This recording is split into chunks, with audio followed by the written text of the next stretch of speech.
بسم الله الرحمن الرحيم. الرحمن علم القرآن خلق الإنسان علمه البيان. الشمس والقمر بحسبان والنجم والشجر يسجدان والسماء رفعها ووضع الميزان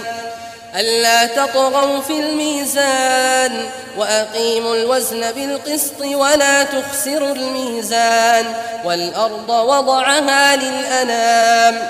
فيها فاكهة والنخل ذات الأكمام والحب ذو العصف والريحان فبأي آلاء ربكما تكذبان خلق الإنسان من صلصال كالفخار وخلق الجان من مارج من نار فبأي آلاء ربكما تكذبان رب المشرقين ورب المغربين فبأي آلاء ربكما تكذبان مرج البحرين يلتقيان بينهما برزخ لا يبغيان فبأي آلاء ربكما تكذبان يخرج منهما اللؤلؤ والمرجان فبأي آلاء ربكما تكذبان وله الجوار المنشآت في البحر كالأعلام فبأي آلاء ربكما تكذبان كل من عليها فان ويبقى وجه ربك ذو الجلال والإكرام فبأي آلاء ربكما تكذبان يسأله من في السماوات والأرض كل يوم هو في شأن فبأي آلاء ربكما تكذبان سنفرغ لكم أيها الثقلان فبأي آلاء ربكما تكذبان يا معشر الجن والإنس إن استطعتم أن تنفذوا من أقطار السماوات والأرض فانفذوا لا تنفذون إلا بسلطان فبأي آلاء ربكما تكذبان يرسل عليكما شواظ من نار ونحاس فلا تنتصران فبأي آلاء ربكما تكذبان فإذا انشقت السماء فكانت وردة كالدهان فبأي آلاء ربكما تكذبان فيومئذ لا يسأل عن ذنبه إنس ولا جان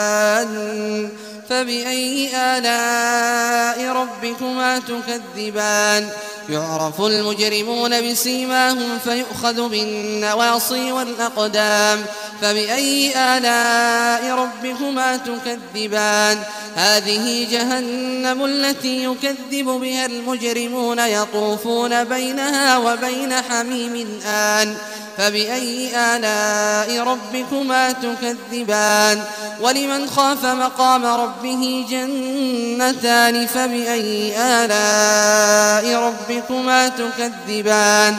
ذواتا أفنان فبأي آلاء ربكما تكذبان فيهما عينان تجريان فبأي آلاء ربكما تكذبان فيهما من كل فاكهة زوجان فبأي آلاء ربكما تكذبان متكئين على فرش بطائنها من استبرق وجنى الجنتين دان فبأي آلاء ربكما تكذبان فيهن قاصرات الطرف لم يطمثهن إنس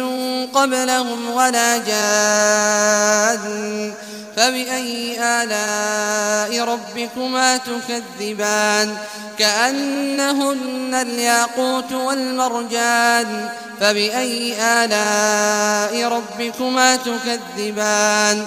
هل جزاء الإحسان إلا الإحسان فبأي آلاء ربكما تكذبان ومن دونهما جنتان فبأي آلاء ربكما تكذبان مدهامتان فبأي آلاء ربكما تكذبان فيهما عينان نضاختان فبأي آلاء ربكما تكذبان فيهما فاكهة ونخل ورمان فبأي آلاء ربكما تكذبان فيهن خيرات حسان فبأي آلاء ربكما تكذبان حور مقصورات في الخيام فبأي آلاء ربكما تكذبان لم يطمثهن إنس قبلهم ولا جان فبأي آلاء ربكما تكذبان متكئين على رفرف خضر وعبقري حسان فبأي آلاء ربكما تكذبان تبارك اسم ربك ذي الجلال والإكرام